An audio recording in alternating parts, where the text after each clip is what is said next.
Imagine being in a relationship where, little by little, your sense of identity and self-esteem start to crumble. What once made you feel secure, your achievements, your relationships, even your emotions, become fragile and filled with doubt. But this doesn't happen overnight. It's a slow, calculated process, often nearly imperceptible, designed by a narcissist who uses subtle tactics to destroy you from within. Today, we're going to explore these tactics, breaking them down one by one to understand how they aim to dismantle your emotional and psychological life until you're left completely vulnerable. Narcissists aren't always obvious. They don't typically shout or make a spectacle of their control. Instead, they operate in the shadows, using manipulation techniques that are hard to detect, both for the victim and those around them. It's this subtlety that makes them so dangerous. Instead of attacking directly, narcissists create an environment of doubt and insecurity, a setting where the victim, over time, starts to doubt themselves and everything around them. This is the battlefield of narcissistic abuse, where the goal isn't just to control but also to destroy. Criticism disguised as concern.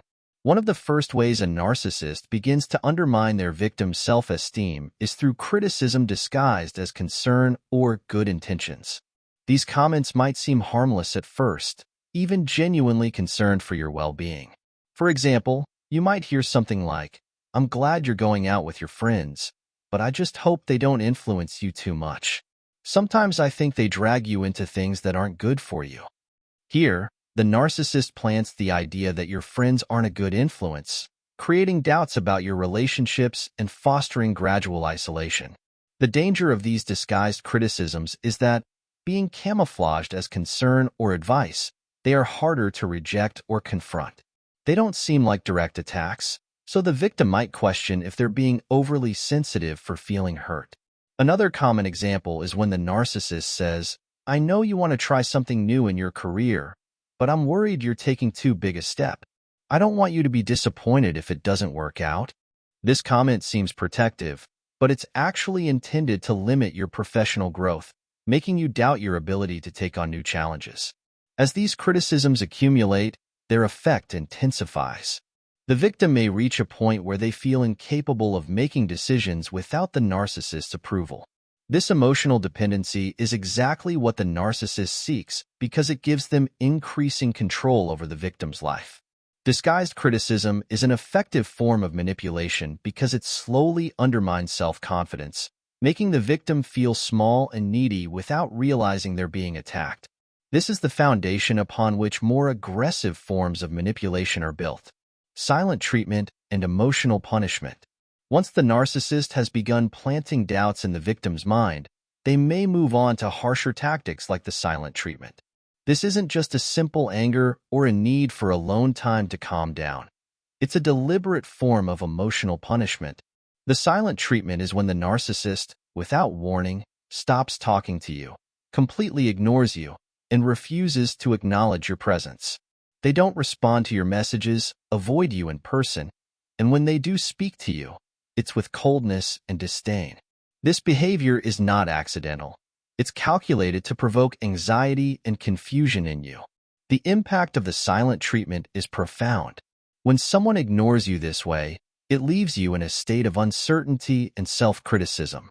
You begin to wonder what you did wrong, what you might have said or done to deserve such treatment. The victim, anxious to regain emotional stability and the narcissist's attention, may start apologizing for things they don't even understand or make concessions to earn back the favor of the person mistreating them.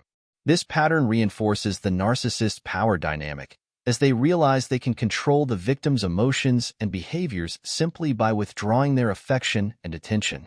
The silent treatment is not just emotional punishment, but also a control tool. It keeps the victim always seeking the narcissist's approval, always afraid of losing their love or affection. This fear is what keeps the victim trapped, unable to leave the relationship, because the narcissist has become the primary source of their emotional validation. This type of emotional punishment is extremely destructive, as it not only affects the victim's self-esteem but also emotionally isolates them, making them feel lonely and desperate, unsure where to turn or how to break the cycle of abuse. Isolation and creating dependency. As the narcissist continues to weaken the victim's self-esteem through criticism and emotional punishment, the next stage in their manipulation strategy is isolation. This isolation isn't always obvious. The narcissist rarely directly tells you to stop seeing your friends or family. Instead, they use subtler tactics to distance you from people who could offer support and help you see the reality of what you're going through. The narcissist might start planting doubts about the intentions of your loved ones, saying things like, "I don't think that person really understands you," "Your family has never really been on your side," or "Your friends don't want what's best for you, only I'm here for you." Over time, these insinuations start to erode the victim's perception of their external relationships. Slowly, they begin to doubt the loyalty and affection of their friends and family and may start distancing themselves from them. The narcissist encourages this isolation by positioning themselves as the only person who truly cares about the victim, the only one who understands and supports them unconditionally. This false sense of exclusivity and understanding strengthens the victim's emotional dependency on the narcissist, who now becomes their only source of emotional support. This social and emotional isolation is a powerful tool in the hands of the narcissist because it leaves the victim without a support network, without people who can offer an external perspective or help them recognize the signs of emotional abuse. With no one else to trust, the victim finds themselves trapped in a cycle of dependency where their emotions, decisions, and perceptions are completely dominated by the narcissist.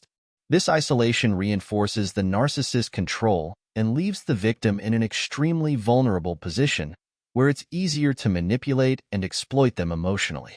Psychological microaggressions and gradual degradation.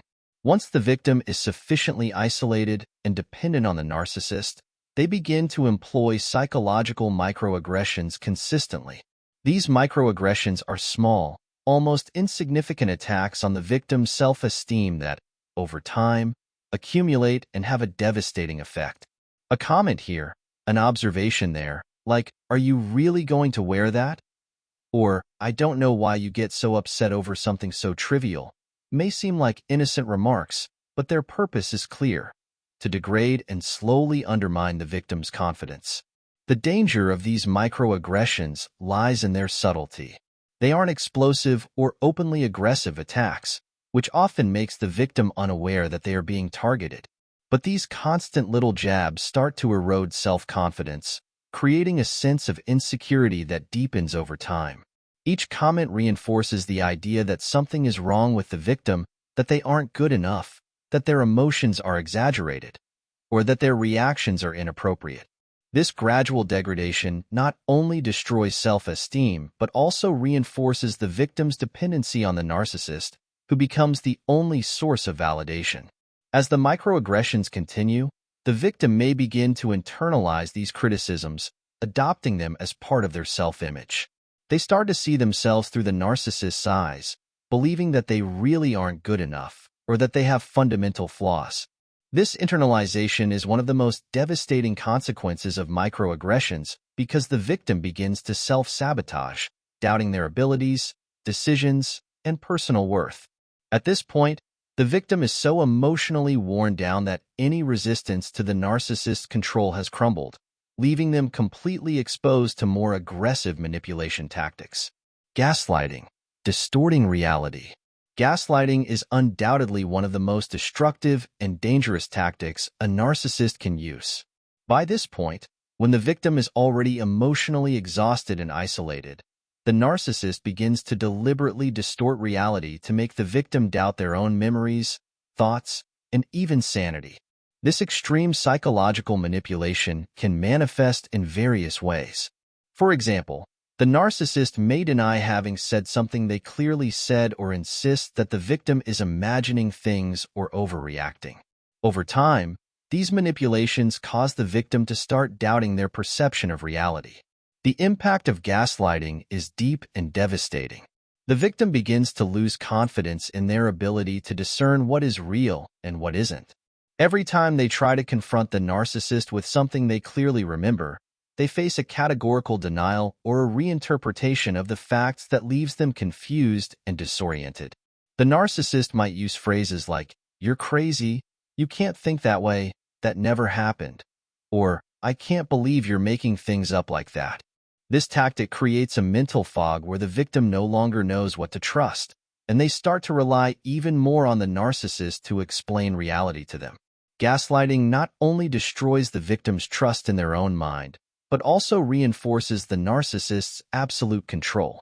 By manipulating reality in this way, the narcissist becomes the only source of truth for the victim, who can no longer trust their own memories or judgments. This is the culmination of the abuse cycle, where the victim feels completely trapped, unable to discern what is real and what isn't. The desperation and helplessness that result from gaslighting can lead the victim into a state of total dependency, where the possibility of escape or resistance seems impossible. This is where the narcissist has achieved their ultimate goal: total control and the destruction of the victim's identity and self-esteem. Narcissistic manipulation is a form of emotional abuse that destroys subtly but devastatingly.